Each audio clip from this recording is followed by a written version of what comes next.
ഇന്ന് എഴുന്നേക്കാൻ ഇത്തിരി വൈകി പോയിട്ടോ. കാരണം ആമിക്കുട്ടി ഞങ്ങളെ രാത്രി ശക്കലുമ്പോൾ ഉറക്കിയിട്ടില്ല. വെറുതെ വഴക്കാം.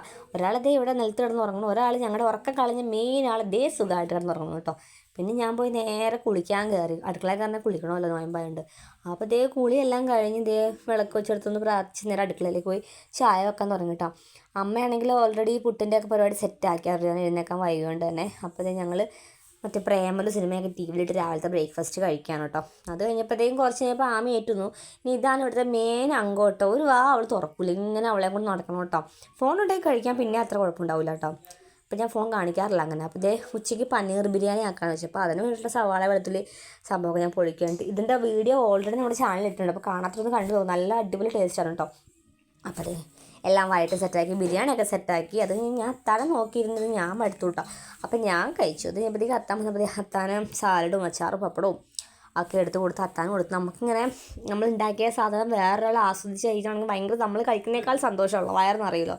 അപ്പോൾ അത്താൻ നല്ല ഇഷ്ടപ്പെട്ടു, ടേസ്റ്റ് ഉണ്ടെന്നൊക്കെ പറഞ്ഞു. അപ്പോൾ ഇത് ഇത്രയുള്ളൂ.